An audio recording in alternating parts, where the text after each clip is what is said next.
Sunrise in the modern month of June, 1279 BC. This was the day that a dynamic young prince, 25 years old, was crowned Pharaoh of Egypt. This was Ramses II. It was the beginning of an extraordinary time for this ancient land. During his long reign, which spanned some 67 years, everything was accomplished on a grand scale. No other pharaoh constructed as many temples and monuments as he did. No other pharaoh fathered more children. So inspiring was the reign of Ramses II that the kings that followed in his footsteps called him the Great Ancestor. But history recalls this pharaoh as Ramses the Great.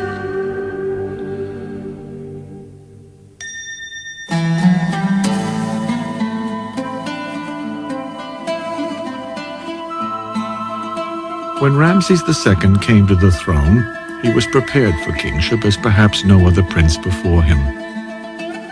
His father, Seti I, had commanded victorious military campaigns and guided Egypt through a period that was unsurpassed in building and art.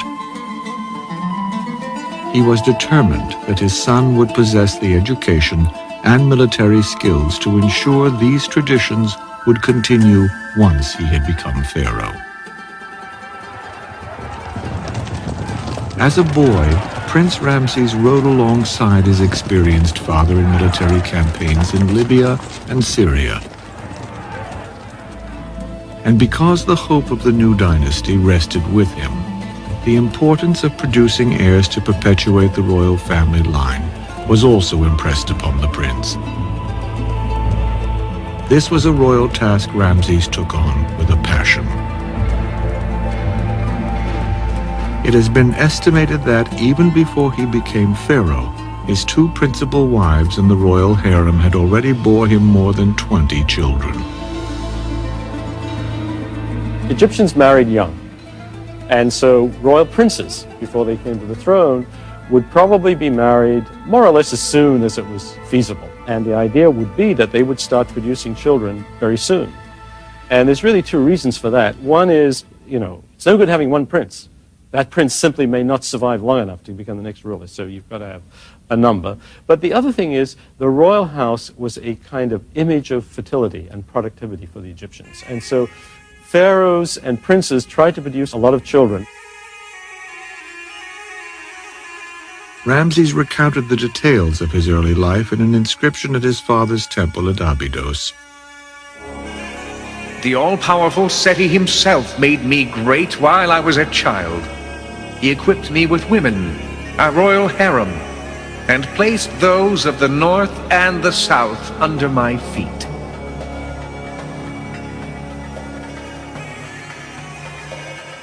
At the rock quarry of Aswan, Ramses had supervised the cutting of stone required to build his father's temples. Now that he was pharaoh, Ramses wasted no time in using the lessons he had learned then to erect monuments of his own. Ramses II was probably the first great master builder of the world, and he really built more probably than almost any other monarch in ancient history. In the southern frontier of the country, we have the temple at Luxor, which is a state temple to the god Amun, and he is the major builder in that temple. It was here, at the Temple of Luxor, that a huge festival was mounted in his honor 2 months after his coronation. As a symbol of his gratitude, he commissioned a new gateway, obelisks, and the first of many colossal statues of himself. This is the upper part of an enormous statue of Ramses II that comes from a temple that he built at Abydos in southern Egypt. This is a very fine example of the traditional representation of the pharaoh in ancient Egypt as a kind of powerful adult male. And in this case, because the statue had been buried in the desert sand, it still retains a lot of its color and shows us how brightly colored Egyptian statuary and temples were, so that they really looked more like living entities than simply just stone-carved images. Under Ramses, the so-called hypostyle hall, started by Amenhotep III at the Temple of Karnak, was expanded and completed. Like all of the building projects of Ramses the Great, it is a marvel of ancient architecture. Its 134 columns form a veritable forest of stone, which once raised a ceiling to a height of 75 feet.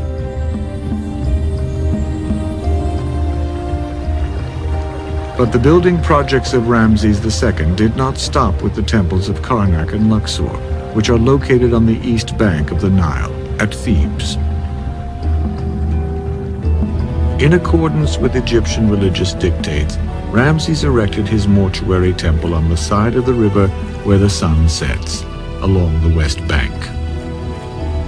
It was called the Ramesseum. It was a massive complex. Its construction required the labor of 3,000 stonecutters. Although today much of it lies in ruin, an ancient traveler, Diodorus of Sicily, described it as surpassing all other temples of its time. To protect his temple, two 60-foot-high granite statues of the pharaoh once stood here. The remains of one statue's upper torso and head still guards the site today.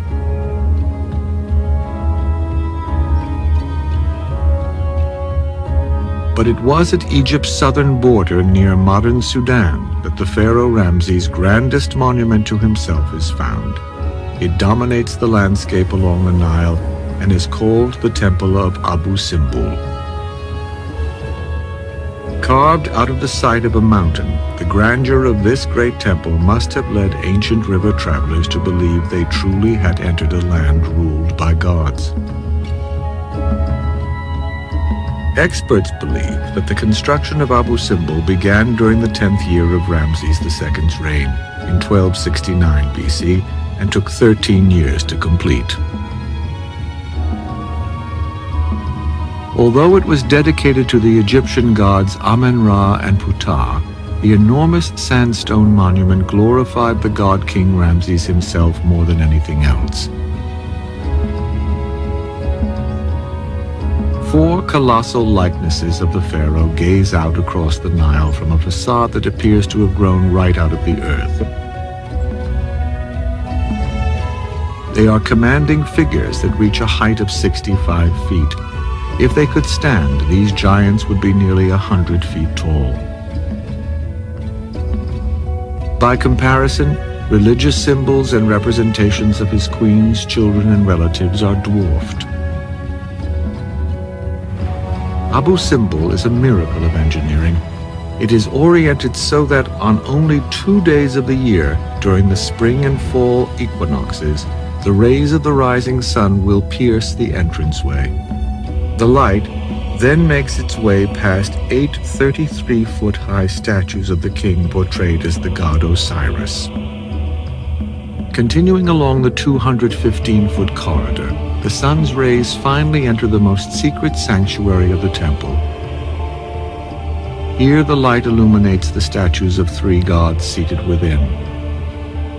Not surprisingly, Ramses himself is among them.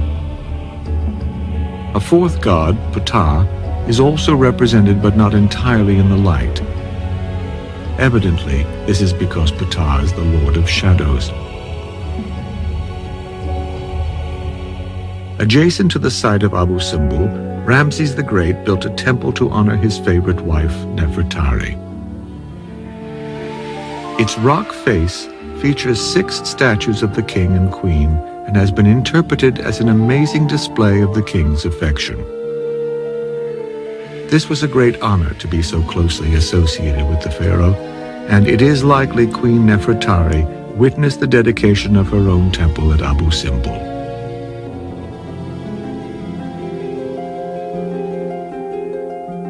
Nefertari died in 1254 BC, and as the principal wife of the pharaoh, Ramses had a tomb prepared for her in the Valley of the Queens, on the west side of the Nile near Thebes. The tomb lies some 25 feet below ground level. Recently restored and opened to the public, it represents one of the most beautiful examples of an ancient Egyptian royal tomb known to exist. Inside, Nefertari is portrayed on the walls in symbolic poses with the gods.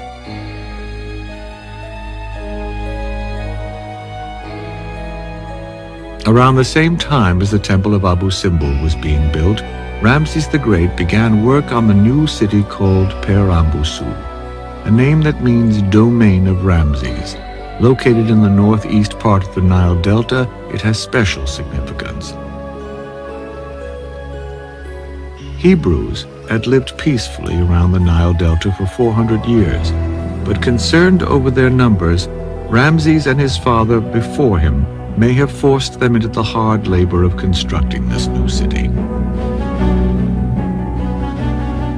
It is from here, around the year 1263 BC, that the story of the Exodus in the Bible probably took place.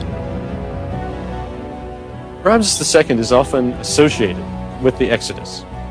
The details that are given about Egypt at the time, including naming a specific city, fit in with the later New Kingdom and the general period of Ramses II. And we know that there were many peoples brought in for various reasons during that time. So I would say that it's basically a true story. It's recorded only in the Bible because it was an extremely important event in history of the Hebrews. It would have been a minor event to the Egyptians of the day. Whether or not he was the great pharaoh of the Bible, there is little question that Ramses' vast building projects left no corner of Egypt without a reminder of his omnipotence. By erecting so many monuments to himself, Ramses raised his image to the status of a god.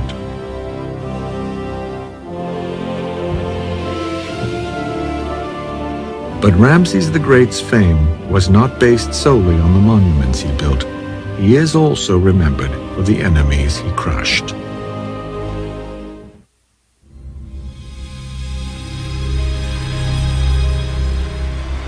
Ancient Egypt. In a civilization that endured longer than any other, one man stands out among its leaders. He fathered more children and erected more monuments than any other pharaoh. Even his accomplishments on the field of battle remain some of Egypt's most celebrated. During his 67-year reign, Ramses II led foreign conquests that brought a flood of riches into Egypt and spurred a cultural boom. New monuments and additions to temples were paid for with tributes to Ramses and by the spoils of war. The labor was provided by slaves he captured in battle.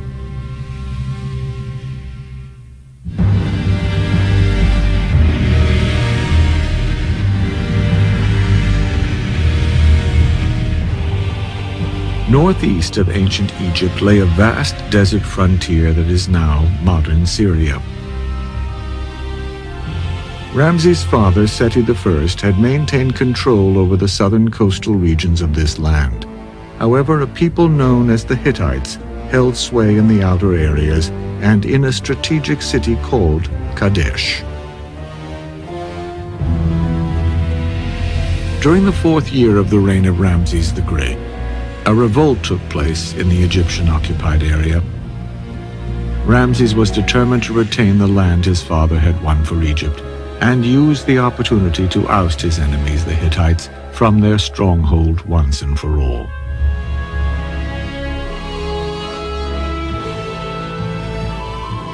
To accomplish this, Ramses would face his greatest test.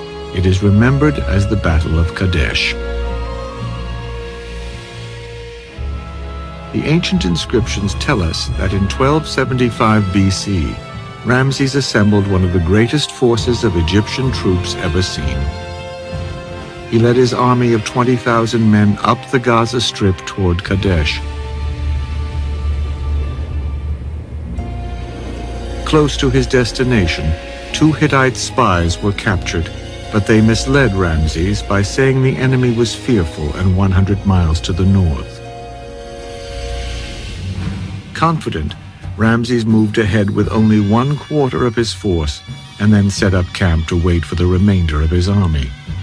By the time he learned the formidable Hittites were actually lying in ambush, it was too late.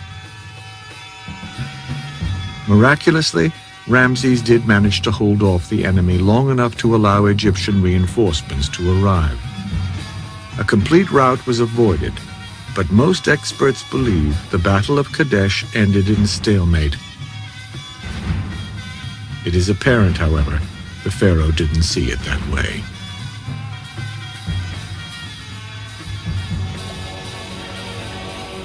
Ramses' tales of his triumphs at Kadesh are inscribed on the walls of the temples at Karnak, Luxor, Abydos, the Ramesseum, and inside Abu Simbel. It is celebrated as one of the greatest military victories in ancient Egyptian history. But did it really happen that way? One of the most interesting sets of historical documents we have from the reign of Ramses II is the series of representations and inscriptions describing the Battle of Kadesh, this great battle in which Ramses portrays himself as defeating the Hittites at the site of Kadesh in Syria. The actual outcome of the battle, however, appears to have been more of a stalemate, and it's one in which the Egyptians did not come out looking very victorious. Campaigns against the Hittites continued in later years. Ramses finally realized he could not hold the far reaches of Syria. In what some believe is the first peace treaty in history, the two countries agreed in 1259 BC to a non-aggression pact of mutual support. Carved in clay and stone, both Hittite and Egyptian versions of the document survive to this day.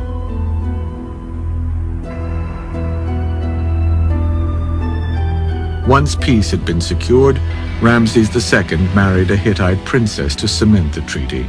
His harem eventually grew to include royal ladies from Syria and Babylon.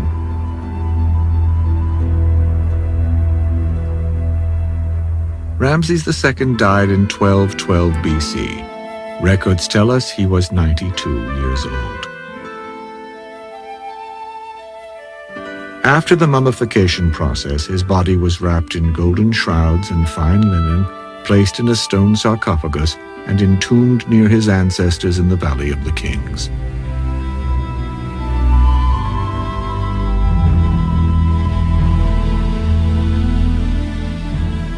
Despite all the provisions to ensure an everlasting afterlife, over the next 200 years his burial site was repeatedly plundered by tomb robbers.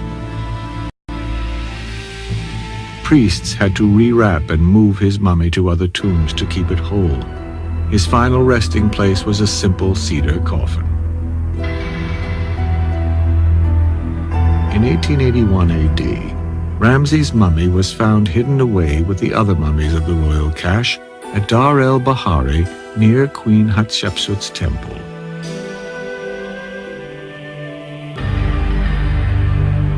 Analysis of his mummified remains revealed him to have had red hair and a height of about 5'6". His aquiline nose had been well preserved because his embalmer stuffed it with peppercorns.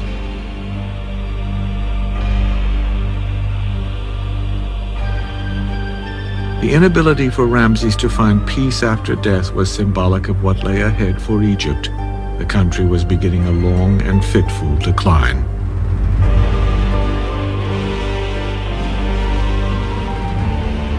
It is believed Ramses the Great sired over 200 children, of which more than 100 reached adulthood. The first 12 sons in the line of succession died before their father. The 13th would become pharaoh. His name was Merneptah. Because his father had reached the astounding age of 92, Merneptah was in his 60s by the time he became ruler. Although he did wage successful military campaigns against the Libyans and Nubians, his 10-year reign was too short for him to equal Ramses' achievements.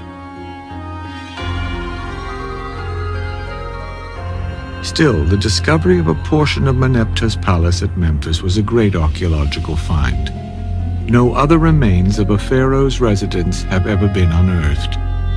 Pieces from the complex and a scale model of a section of the ancient residence can be seen at the University of Pennsylvania Museum of Archaeology. They reveal the grace and beauty of the colorful surroundings that the great Egyptian rulers called home.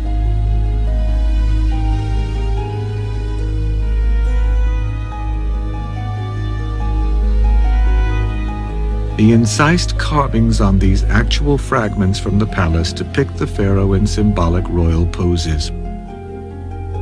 On this fragment, we have depicted Merneptah standing in front of the creator god Atum, this figure on the right. And Atum is conferring the crook and flail, the symbols of kingship, upon Merneptah, who's represented here with the Atef crown and holding this Rekhet bird, a lapwing bird, which symbolizes the people of Egypt.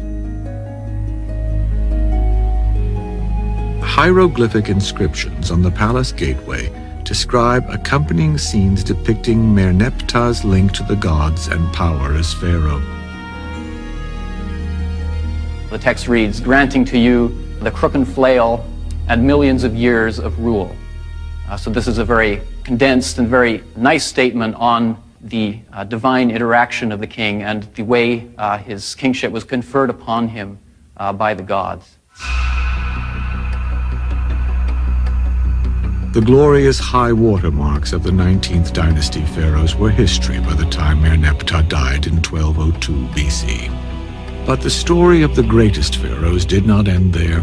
Before it would draw to a close, the name Ramses was heard across nations and represented the might of Egypt one more time. And a queen called Cleopatra became the center of a drama that captivated the world.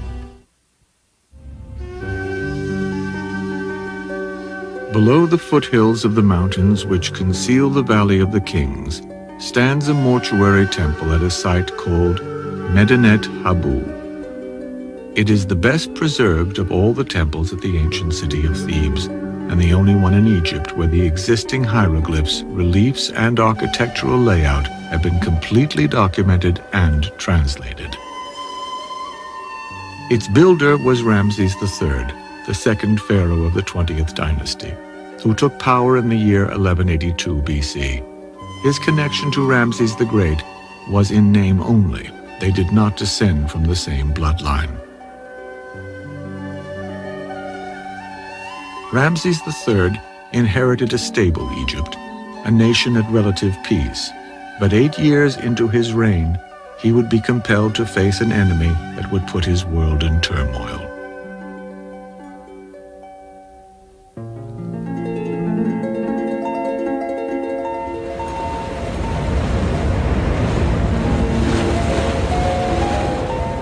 Around the year 1176 BC, the ancient nations along the eastern Mediterranean, in areas known today as Turkey, Syria, and Israel, were threatened by a wave of humanity, armed and aggressive. These invaders were collectively and curiously known as the Sea Peoples. During the reign of Ramses III, from his mortuary temple at Medinet Habu, we have one of the longest historical texts from pharaonic history, which is the depiction of the invasion and defeat of the Sea Peoples. This invasion appears to have been not only a sea invasion, but also to have taken place on land. The Sea Peoples were not just armies, they were nations on the move, including women and children seeking lands to settle. The gravity of the threat to Egypt was magnified by the fact the Sea Peoples were even able to overrun Egypt's traditionally powerful rivals, the Hittites. Ramses III realized the urgency of his situation. He ordered his outposts to stand firm at all costs while he rapidly mobilized and marched an army northeast to turn back the invaders. The first of 2 battles with the Sea Peoples took place on land near the Syrian border of Egypt. Ramses' victory was decisive, but he still had to confront their navy. Evidence suggests the navy of the Sea Peoples was formidable. Still, paintings on the walls of Ramses' temples depict his archers bravely firing countless arrows from the shore and from ships into the enemy's ranks. It was clearly a major effort involving a lot of very exotic people with whom the Egyptians were not very familiar in terms of their military organization or their fighting capabilities. So it was really one of the great military success stories of ancient Egypt. Despite his glorious victory, Ramses III was forced to put down yet another invasion 3 years later. This time, it was staged on Egypt's western border by an alliance of different tribes, including the Libyans. After winning the battles here, scribes proceeded to count the enemy dead. This was accomplished by cutting off their right hands, which were brought before the pharaoh and tallied. In one case, Ramses III ordered a recount. This time, in a gruesome display of spite, the enemy's phalluses were severed.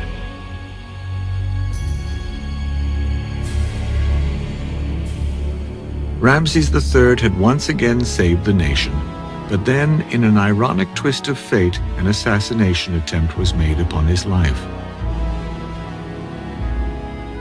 We actually have the records of the official inquiry which was set up to inquire into his assassination. And there's a certain amount of debate as to whether it was an attempted assassination and he survived, or whether it was successful and this is the aftermath. The instigator of the plot to kill the king was a secondary queen named Tai. Some believe that the motive for the crime was Tai's disappointment that her son would never ascend to the throne. There were simply too many others in line before him. Her plan may have been to kill Ramses so that her side of the family could usurp the normal line of succession and seize control of Egypt. But it seems one of the conspirators had second thoughts and let the secret out.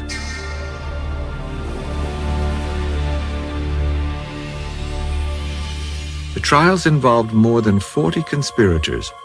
After being found guilty, 6 of the condemned committed suicide in the court. They died in sight of all those present. Their alternative would have been a slow and painful public death on a sharp, impaling rod. Others, found guilty of lesser involvement, had their ears and noses cut off. Whether or not the assassination attempt was successful, it is certain Ramses died before the verdicts were handed down. The shameful end to his 31-year reign foreshadowed troubled and chaotic times for Egypt. After Ramses III and his successors, you get this period of political breakup and social stress.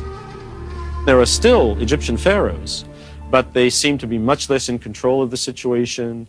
You have the country itself dividing up into several kingdoms with several pharaohs ruling at the same time. Scholars suggest that Egypt was failing for yet another reason. Egypt is no longer confined to the narrow, safe valley of the Nile. There are other great empires rising, not least, of course, over in Assyria, and we're into the last 1,000 years BC. So the whole thing is a state of flux. So Egypt is no longer top of the pile, top dog, and she is suffering. Over the next 800 years, nearly 70 rulers from 11 new dynasties would govern Egypt.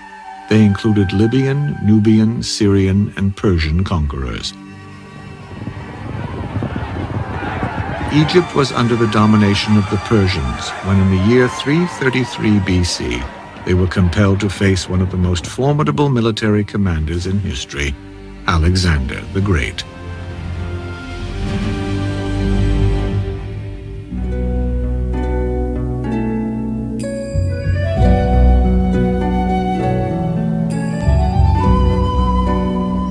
Alexander the Great was the son of King Philip II of Macedonia, who would become the dominant power in Greece at the time. Educated by the Greek philosopher Aristotle, young Alexander rose to power in 336 BC, after his father was assassinated. He immediately turned his attention to the task of defeating the Persians, who had threatened Greece for over 200 years. The Greeks fought their way southward until finally, at the age of 25, Alexander decisively defeated the king of Persia, coercing the king's forces to flee occupied Egypt.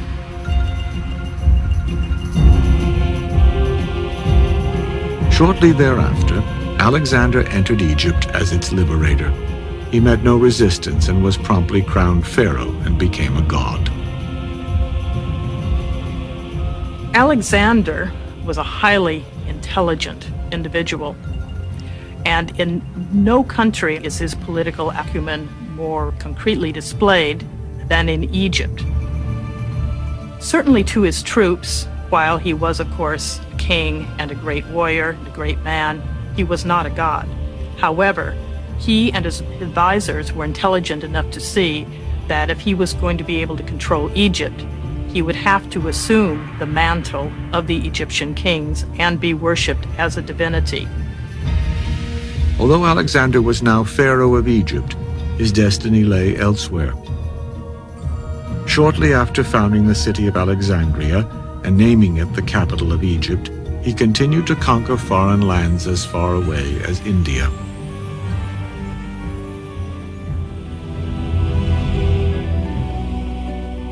In 323 BC, however, Alexander, the survivor of many wounds, died of fever in Babylon. His empire, the largest the world had ever seen, was divided amongst his generals.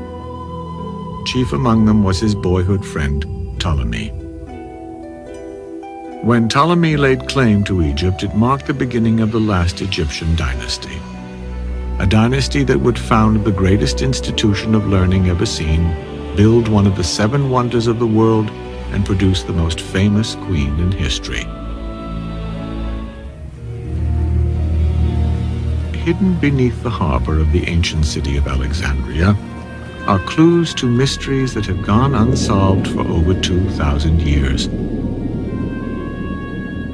Rulers of empires once strolled along these paths. Submerged by an earthquake and only recently uncovered, these ruins provide us with a glimpse into the world of ancient Egyptian royalty. Here lie the remains of the palace of Cleopatra.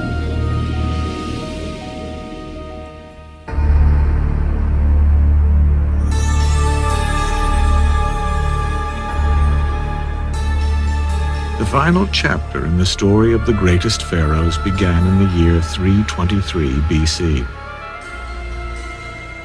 It was in that year Alexander the Great's general, Ptolemy I, laid claim to Egypt. Later he crowned himself pharaoh and became the first king of the 32nd dynasty, the Egyptian dynasty of the Ptolemies. The Ptolemies were a fairly successful line of Egyptian pharaohs in the sense that they maintained a prosperous country through most of the period of their rule. They maintained the traditional religion as well as practicing Greek religion. There are lots of temples in which the walls are covered with traditional images of the Ptolemaic rulers. So it is the last great phase of Egyptian kingship, actually, and it's not an inglorious ending. Like the great pharaohs before them, the Ptolemies were builders. They are best remembered for their monument to learning, the Alexandria Library.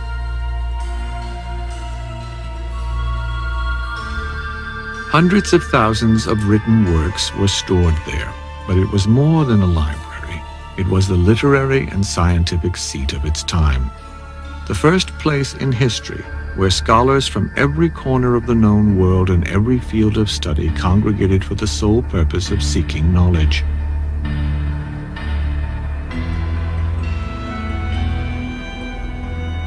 The Ptolemies also built the lighthouse of Alexandria, similar in design to the smaller lighthouse which they also built.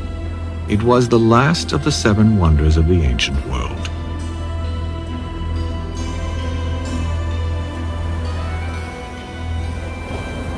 The great lighthouse once stood at the site of this citadel and rose 400 feet above the harbor.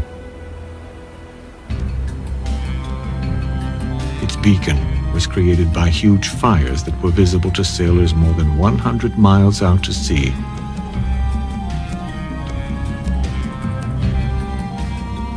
Despite early successes, family rivalries, political strife, and economic decline began to weaken the Ptolemies. Eventually, the ever-increasing power of Rome determined the fortunes of Egypt.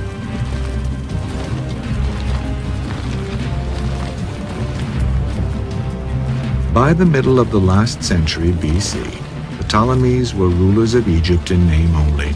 Julius Caesar held the real power over the land of the Nile. In the year 51 BC, Ptolemy XII willed the throne of Egypt to his 18-year-old daughter, the seventh Ptolemy to be named Cleopatra. But she was forced to share the throne equally with her 10-year-old brother, Ptolemy XIII.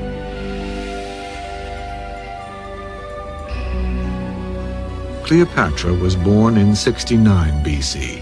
She spoke 7 languages and was the only one of the Greek pharaohs capable of speaking Egyptian. Contrary to popular mythology, Cleopatra was not physically beautiful. It is said, however, that she possessed exceptional intelligence, charm, and a beautiful voice. The great philosopher Plutarch once wrote, "It was a delight merely to hear the sound of her voice, with which, like an instrument of many strings, she could pass from one language to another, so that in her interviews with barbarians, she seldom required an interpreter." Cleopatra used and needed all of her talents to maintain control of her beloved Egypt. Not long after taking the throne, differences between Cleopatra and her brother resulted in outright civil war. Some experts argue that the Alexandria Library was destroyed in the conflict. Cleopatra was forced to flee briefly to Syria, but returned to Alexandria upon hearing that Julius Caesar had arrived there from Rome. She realized with the growing power of Rome in the Mediterranean world that there was very little hope of her maintaining her status as Queen of Egypt. So much so, when Julius Caesar came to Egypt, as we all well know from the many plays and scenarios written subsequently, she beguiled him. Wrapped in a carpet, Cleopatra's servants smuggled the queen into Alexandria and carried her up to Caesar's quarters. The carpet was presented as a gift, and when it was rolled out, the Queen of Egypt was revealed. Caesar was enchanted, and Cleopatra gained the ally she needed. Defeated, her brother Ptolemy XIII mysteriously drowned.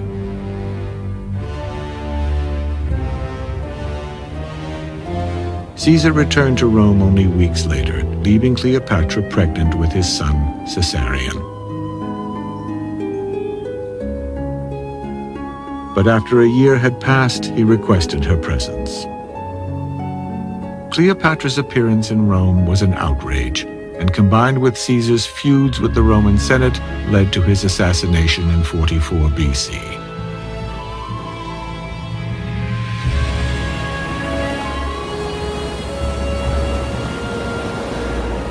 Cleopatra returned to Egypt while the power vacuum left by Caesar's death was being filled by his great-grandnephew Octavian and one of Caesar's former consuls, Mark Antony. But their joint rule proved to be unworkable, and Mark Antony began to look to Egypt and Cleopatra for support. When Antony and Cleopatra met, her charm and ability to discuss subjects reserved for men captivated yet another Roman general.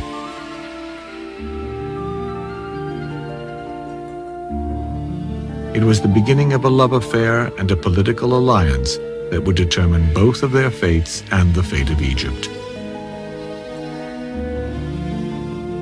Although Antony did return to Rome in an attempt to mend his differences with Octavian, the trip was unsuccessful and he rejoined Cleopatra for good. Whatever he may have wanted from her personally and emotionally, He also wanted money, timber for his ships, and she wanted further grants of territory, further political guarantees. They were always allies as much as they were lovers. Mark Antony was committed to Cleopatra and the 2 children she had bore him. He proclaimed that Caesarion, her son by Julius Caesar, was the legitimate heir to the leadership of Rome, and presented Cleopatra with gifts of Roman land.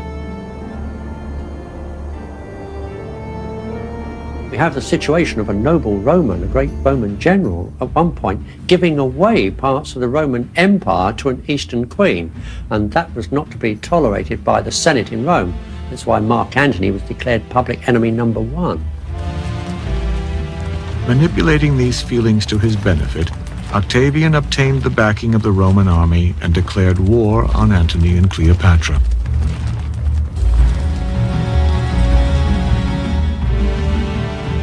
The forces of Octavian met the navy of Antony and Cleopatra at the sea battle of Actium in 31 BC. The Romans succeeded in surrounding the Egyptian fleet, and the day belonged to Octavian. Seeing defeat, Cleopatra and Antony made their escape.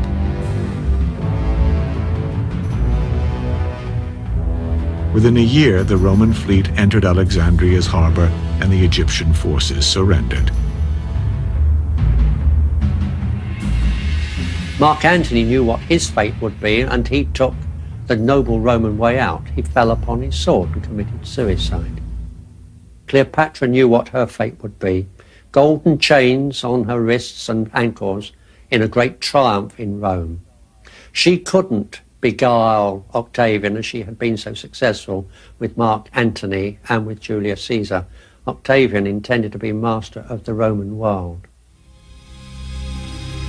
Ancient sources tell us Antony died in Cleopatra's arms. She too was prepared to die by her own hand. Cleopatra gave orders to have a poisonous snake brought secretly to her. With her servants in attendance, the serpent coiled around her arm and executed a fatal bite. Cleopatra was 39 years old. It may not have been such a bad kind of death. It was actually a fairly normal form of capital punishment in Egypt at the time. So Cleopatra would have known what it was like to die this way. The moment Cleopatra took her last breath, the age of the Pharaohs was over. It was a fitting end to one of the greatest love stories of all time, and for the ancient Egypt civilization that lasted longer than any other.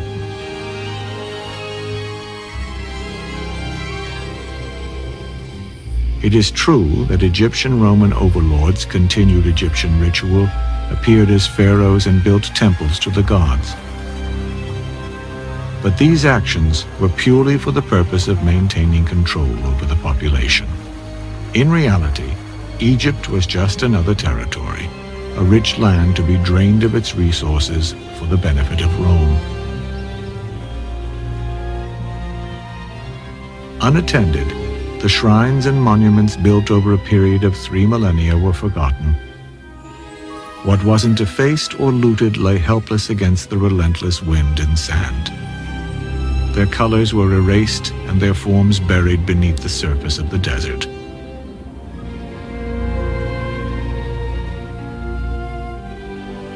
Now the voices of the god-kings were silent. The Egypt of the pharaohs, the old civilization, the great empire of the Nile had come to an end.